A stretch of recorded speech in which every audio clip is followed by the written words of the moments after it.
Harness racing and standardbred horses come to life each month in the colorful pages of Hoof Beats, the sport's most widely read magazine. We call it Reporting with Horsepower. Don't miss a single issue. Subscribe online today.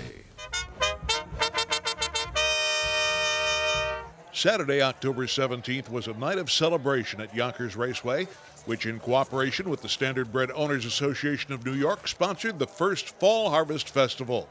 It was, any way you measured it, a success. Families turned out in great numbers, not only to see some of New York's finest horses race in the Fall Harvest Series for purses of $50,000 in each division, but to learn more about harness racing and savor some of New York's finest agricultural produce. Industry-related firms and groups such as the New York Sire Stakes, Blue Chip Farms, and the Harness Racing Museum and Hall of Fame got to meet the public. And family and kid-friendly activities such as pony rides, a visit to the blacksmith, and face painting packed the apron from one end to the other. As an added attraction, 9 state assemblymen and senators drove, with help from Yonkers' top drivers, in a pair of non-betting exhibition races. It was a celebration of harness racing's place in New York's agricultural economy and helped educate fans about both. The chairman of the New York Assembly's Committee on Racing and Wagering, Gary Pretlow, knows quite well how the video lottery terminals installed at Yonkers Raceway and the state's other tracks have had an impact on New York and the standardbred industry. Well, for the state of New York, it's generating approximately, with the harness tracks, for $325 million a year in additional revenue. Every dollar that is bet at a VLT, 92 cents goes to prizes, and the other 8 cents is divided between the tracks, the horsemen, and the state. Purses have almost tripled in the past couple of years. When they were running races right here at Yonkers, the $3,000 races, now they're running $16,000 races. When you have a higher purse structure, you attract better horses.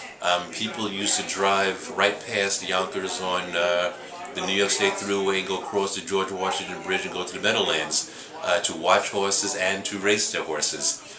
With the better purse structure that we have now, the horsemen are leaving the Meadowlands and bringing their horses right here to New York to race, and the fans are going to follow them. However, unlike most politicians, there was no diplomatic tone to Pretlow's answer when asked who the best driver in the New York State Assembly was. I am.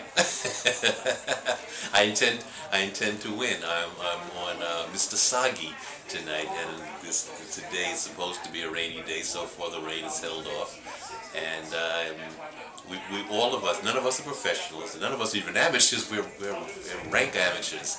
I took a couple of trips around the track earlier in the week to get the feel of the horse and how to handle him, and we got along very well. It turned out not to be a boast.